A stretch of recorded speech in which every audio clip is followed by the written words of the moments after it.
Siku ya tarehe 7 mwezi wa 7 kama kawaida, kuna watu wamepanga wakishindikizwa na Chama cha Demokrasia na Maendeleo Chadema kufanya vurugu, sio maandamano. Wasitutoe kwenye reli. Maandamano ni haki ya raia, yaani mtu yeyote anayo haki ya kufanya maandamano, na taratibu za maandamano ni kuomba kibali, na wenye mamlaka kutoa kibali ni polisi. Jambo la pili, kueleza tutapita njia gani. Jambo la tatu, kuwa na kiongozi. Sasa hayo yanayotaka kufanywa tarehe 7 mwezi wa 7 sio maandamano. Msitutoe kwenye reli, msifanye sisi ni vilaza. Yanayotaka kufanywa tarehe 7 mwezi wa 7 ni vurugu kama zile zilizofanywa tarehe 29 siku ya uchaguzi. Sasa kwa tukio hilo, kwa vyovyote vile inavyowezekana, halikubaliki kisheria wala kikatiba. Japo watu wengi wamekuwa wananipigia simu, wewe sijui sina nini tutafanya. Wewe fanya, tukuziwi, lakini sisi tunaeleza taratibu zetu. Wewe ukitaka kufanya, fanya, hatukuziwi, utaziwiliwa na vitendo. Kuna watu wanajidanganya kwamba ni maandamano, ni haki yetu. Ni maandamano gani? Nani aliyeandaa maandamano? Tunataka tumjue. Tukimjua aliyeandaa maandamano, akiwa na kibali cha maandamano, waandishi wote wako nyuma yake na sisi tuko nyuma yake, kwa sababu ni mwandamanaji, anataka kupeleka ujumbe ambao ni message kwa serikali. Lakini mfumo uliotengenezwa kwamba sio maandamano, waandaaji wako nje wanapewa pesa na wazungu, alafu baadhi ya watu wako ndani ya nchi ambao hawataki kujieleza wao kama ni viongozi, lakini tumeshawajua. Na maandamano haya nimeshangaa sana kuona watu wa Chadema wameniattack. Kuniattack huko inaonyesha kwamba ni wao tumerusha jiwe gizani, mwizi ametoka mbio. Kwa hiyo ni wazi kwamba Chadema ndio wameandaa vurugu hizo, sio maandamano, vurugu. Na mimi nimesimama hapa, juzi walinishambulia, wewe sio shekhe. Mimi sizungumzii msikitini, hapa sio msikitini wala kanisani. Na wala jambo hilo sio la Waislamu wala la Wakristo. Tunaposema swala la nchi ni swala la watu wote, Watanzania wote, dini zote, kabila zote. Hapa hatuzungumzii Ukristo wala tutetea Uislamu, tunatetea nchi yetu. Na niwaambie Watanzania wenzangu, duniani kokote ili nchi ipate maendeleo, lazima kuwe na wazalendo. Uzalendo, ukweli, uchungu wa nchi. Yani, tukubali tusikubali, tuwezi kupata maendeleo bila kupata watu hawa. Uzalendo wa Tanzania, uzalendo ndio unaweza kutufanya nchi yetu ikajengeka. Tunaweza tukafikia kuwa nchi ya maziwa na asali. Lakini huku kujifanya vichwa maji, hatutaki kuwa wazalendo na wakweli na waadilifu na waaminifu katika nchi. Kwa kweli tutaifanya nchi kuwa kama Libya. Duniani kokote kule watu washenzi wanaotaka vurugu ndio wanaharibu nchi. Sasa niweze kutoa angalizo. Huko nyuma na vijana, au vijana ni wengi sana tunao sasa hivi. Tuna vijana tumefika 1038. 1038. Miji ambayo tumeweza kuichukua sasa hivi, Dar es Salaam wote mji tupo.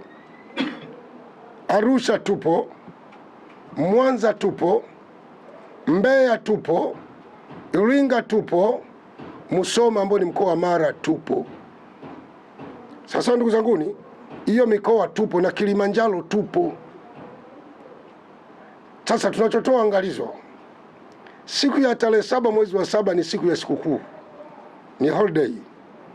Watanzania wanakwenda kununua na kuuza na kufanya biashara na kutembea kwenye majumba ya maonesho au ya kibiashara.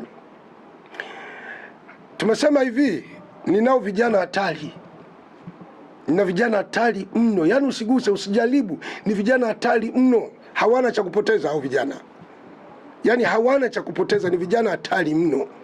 Na ndio maana nikawafananisha sawa na mbwa mwitu. Ni mbwa mwitu. Mbwa mwitu anakimbia kilomita 20 bila kuchoka. Ndio hao vijana wako nyuma yangu. Kilomita 20 bila kuchoka. Yani usiguse. Wana uwezo kutembea juu ya kamba kilomita 1 mpaka 2 juu ya kamba. Staili yetu tunasema kwanza tutaonesha route march yetu siku ya tarehe 2 mpaka tarehe 3. Tutapita Dar es Salaam nzima. Dar es Salaam nzima tutapita. Ni jeshi kweli la watu, kweli sio mchezo. Tutapita Dar es Salaam yote tukizunguka ili kuwaonyesha wahalifu kwamba tupo. Na polisi wataendelea na kazi yao na majukumu yao. Hatuna ugomvi na Mtanzania yoyote ambaye ni raia mwema. Hatuna ugomvi na vyombo vyovyote vya ulinzi na usalama. Tutaviheshimu na tunaviheshimu na tunavikubali, vinaweza kufanya kazi. Lakini kujilinda ni jambo la lazima. na ni bora ukutane na polisi kuliko kukutana na vijana hawa. Wanakutafuna. Mbwa mwitu huwa anakula maini, utumbo, vya ndani na moyo. Havunji mfupa wala hapepesi mfupa. Sasa ukifanya mchezo wanapita na maini yako. Na kueleza ukweli, ukifanya mchezo wanapita na maini. Maeneo ambayo tutakuwa, maeneo yafuatayo. Eneo la kwanza, kwenye maeneo ya mashule ambako walisema wanataka wachome shule. Eneo hilo usiguse. Yaani kwa kweli ukirudi salama ushukuru Mungu.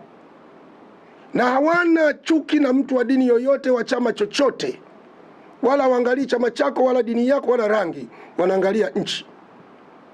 Jambo la pili, maeneo ambayo usiguse kwenye majengo ya serikali, kwa sababu majengo yote ya serikali ni ya kwetu. Serikali haina majengo.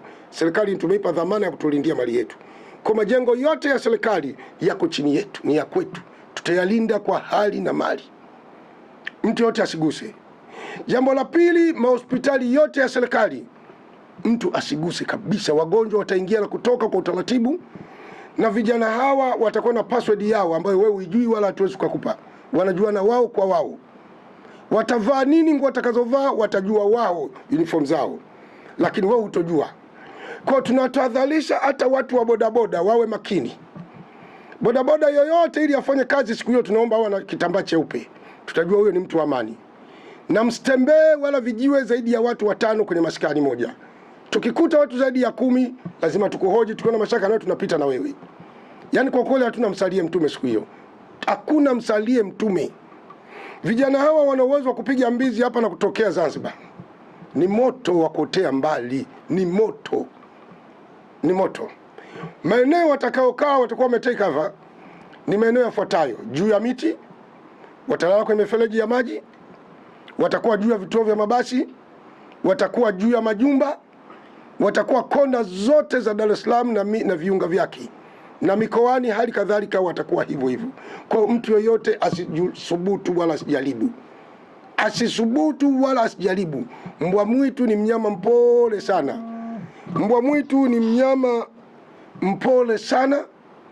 Huwa hana tabia na kawaida ya kuchokoza. Ila anapokuwa na njaa mbwa mwitu hupambana mpaka apate kitoweo. Sasa ukitaka kujua vijana wana njaa siku hiyo ya tukio, ndio utajua kwamba vijana kweli wana njaa ya kufanya kazi. Sasa hivi unawaona kama mabwege, lakini usiombe kukutana nao.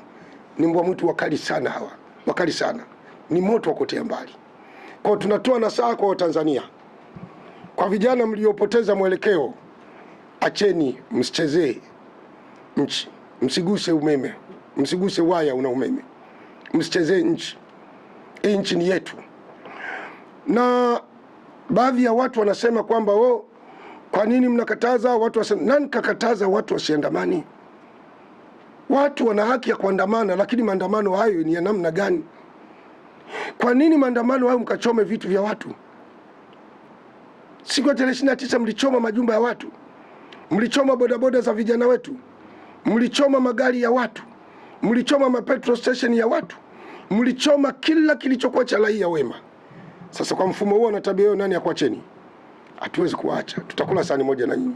Vijana wameshajipanga, ni zaidi ya 30,000. Tupo tayari kulinda nchi na tutalinda, na tuko nyuma ya vyombo vya ulinzi na usalama.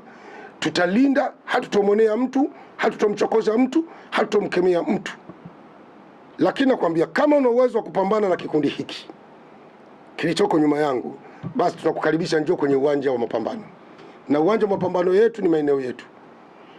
Hawa vijana ni haramu kumchokoza mtu au kumonea mtu au kuingia nyumba yoyote ya mtu au kufanya chochote kibaya. Kwa upande wao hawafanyi, lakini hawakubali kumuona mtu anayechukua nafasi ya kisingizio eti ana uchungu na nchi, anaingia kuchoma shule, anachoma nyumba ya raia mwema, anavunja duka la raia mwema ambaye mtu amejikusanya, amejipanga, alafu anafika na choma moto kwa kisingizio eti anaikomesha serikali. Siku hiyo baba, unamaliza kuchoma nyumba na wewe unakuwa hayati. Ya tunakueleza kabisa, wala sio siri, haki ya Mungu. Unamaliza kuchoma nyumba na wewe unakwenda akhera hapo hapo, wala kutokana msalie mtume. Kwa hiyo tunaomba kwa lengo zuri tu, watu waache. Watu waache, wasisubutu kufanya uharibifu huo. Na wala hatutotoa nafasi hiyo. Na wala hatuna sababu ya kumdhulumu mtu. Tunalinda maeneo yetu yawe salama. nyumba zetu, wake zetu na watoto wetu wawe salama. Hilo ndio tunalolikusudia. Kwa ndugu zangu wa Tanzania, siku ya tarehe 3 au 4 mtaona jeshi letu barabarani linapita. Alichukui chochote cha mtu, litaonyesha advertise tu. Tutafanya route march ya kutembea kilomita zaidi ya 6 Dar es Salaam nzima mpaka Mbagala, na usiguse maeneo yafuatayo. Sasa zamani ilikuwa tunasema sijui Kinondoni, Magomeni. Sasa hivi miji yote Dar es Salaam tumetapaka, miji yote ya Arusha, miji yote ya Mwanza, miji yote ya Mbeya, usiguse. Tulisema miji michache, sio tusema Kinondoni, tukasema Kariakoo, tukasema Upanga. Sasa hivi ni miji yote mpaka Mbagala, Mwananyamara, kote mpaka Chanika tupo, mpaka Chanika. Kwa hiyo ukigusa umeumia. Kwa hiyo wako full training yao, sio watu wa kawaida, na unaweza kukimbia kilomita 20 bila kuchoka, na unaweza kupiga push up kwa muda wa masaa 2 na choki. Kwa hiyo vijana ninao wa kutosha tu, na unavyoniona leo utoniona hivi kama utakavyoniona siku nyingine itakayofuata. Na wao unavyoona hawa sio hawa, utakutana viumbe hatari kabisa wa ajabu. Endesha vyombo vya moto wawe na vitambaa vyeupe mikononi, ili tuwajue kwamba hawa ni raia wema, na wasitembee zaidi ya 5. Wasitembee zaidi ya 5. Tukikuona mmetembea 5 unaenda unaangaza angaza, tunakuhoji na tunakusearch. Na kukusacha tukusachi kwa kutaka kukuibia, la, tunakusachi kwa usalama wa wananchi wenzetu. Na tukikuta una silaha yoyote wakati wewe sio askari, utatueleza vizuri unakwenda wapi, umetoka wapi na unafanya nini, na tutakukabidhi kituo cha polisi. Wala tuna mamlaka, tutakukabidhi kituo cha polisi. Lakini ukileta jeuri, miguu yote tunapita nayo, utapata kilema cha kudumu. Yaani vijana wakikwambia kani, bora ukae ujisalimishe. Kwa hiyo tunachosema ni kwamba hata watu wanaopeleka wagonjwa hospitali siku hiyo wapeleke kwa umakini. Unapokuja kwenye hospitali yoyote, iwe ya serikali, hospitali yoyote, lazima uje kwa umakini mkubwa sana, uchukue tahadhari kubwa sana. Lakini ukileta jeuri utaumia. Utakwenda polisi unatema damu. Kwa hiyo huo ndio utaratibu wetu, na hatuna mzaha kwenye swala la nchi. Nchi hailindwi kwa mapenzi. Nchi inalindwa kwa gharama, kwa jasho na damu. Kuna watu walisacrifice maisha yao wakaenda wakapigana Uganda wakati wa Idi Amin mwaka 78 mpaka 79, ndio tukaikuta Tanzania iko salama. Kuna watu wamesacrifice maisha yao kwenda kupigana Kongo ambao ni Afrika kwa ajili ya kulinda wa Kongo na Kongo nzima. Wanaletwa wengine kwenye masanduku, hawapati chochote. Kuna watu wamesacrifice maisha yao kwenda kuitetea Sudan, wanarudi wengine kwenye masanduku. Ule ni uzalendo wa kuipigania Afrika. Kuna watu wakituona hivyo wanasema kwamba sisi tunafadhiliwa sijui na Abduli, sijui na Samia. Mimi nataka niwahakikishie Tanzania, Mungu ni shahidi, sisi hatujui sauti ya Abduli, hatujawahi kukutana na Abduli, wala huyo Rais Samia sisi hatuna ukaribu naye. Na nafikiri niseme tena kwa la kusisitiza. Hivi waandishi, mimi nataka niulize hivi mtu anayefadhiliwa na rais wa nchi anaweza kuwa na ofisi kama uchochoro? Uhusi uchochoro, hii ni ofisi. Anaweza kuwa na uchochoro kama huu? Mtu anayefadhiliwa na rais. Hivi nyinyi mnamjua rais? Mnafikiri rais ni sawa na mama ntilia ubabalisha? Unapopata bahati ya kuongea na rais, wewe tena mambo yako yamenyoka. Rais sio chombo cha mchezo. Mtoto wa rais ni sehemu ya rais. Unapoongea na mtoto wa rais, wewe maisha yako yamenyoka. Utaomba nafasi yote ya kazi, nafasi yote ya dili yako, na ukatengenezewa na maisha yakaenda. Sasa mimi ofisi iko Uswazi kama hapa, kweli niongee na mtoto wa rais au na rais, nitakuwa na akili yule na maisha haya? Natembea na gari ya kichovu kama daladala. Kwa hiyo ni maneno ya kuvunja watu moyo. Ionekane kwamba sisi tunafadhiliwa na rais au mtoto wa rais. Rais ana vyombo vyake. Huyo Abduli wanamsema, mimi toka nimezaliwa, na Mungu ni shahidi wallahi, na hapa na Mungu ni shahidi niko hapa, sijawahi kuonana naye wala simjui. Hata asimame hapo, mnaweza ndio kuwa miongoni mwenu, simjui. Zaidi ya kumuona kwenye YouTube, siku moja nilimuona wanasema huyo ndio Abduli, lakini sina imani kama ndio ni yeye, sababu sijamuona.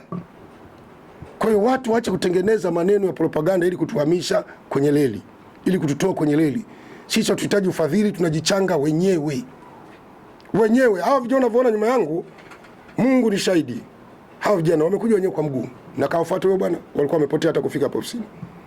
Wamekuja wao wenyewe kwa miguu, kwa uzalendo, kwamba hawawezi kukubali kuona tena ndugu zao wanauawa. Kuna vijana hapa ndugu zao waliuawa, kuna vijana ndugu zao wamepata vilema, Kuna vijana wapo ndugu zao walikuwa bodaboda zimechomwa, wamebaki maskini. Sasa hawezi kukubali kuona mambo ya kishenzi kama yanatokea. Kama kuna mtu ana madai juu ya serikali, ziko taratibu. Taratibu sio hizo bwana za kwa tunatichana. Hapana. Wacha tutoke, tupambanie nchi, tutetee nchi. Baada ya hapa sasa tutaangalia nini cha kufanya. Na kuweka utaratibu kwamba waandishi wangu wote waliokuwa na sisi bega kwa bega, baada ya hili tukishashinda, tutafanya pati ya kula na kunywa. Tutaambizana waandishi wapi tutakula na kunywa, utaandaa chakula tuje tule na kunywa baada ya kumshinda adui. Kwa sababu hawa ni maadui wa nchi, ni maadui wa taifa, ni maadui wa Tanzania. Huu ndio kweli. Kwa hiyo tutafanya pati na vijana wa nyuma yangu tutawaita, ambao ni mbwa mwitu, watafanya kazi hiyo. Tutakula na kunywa wote.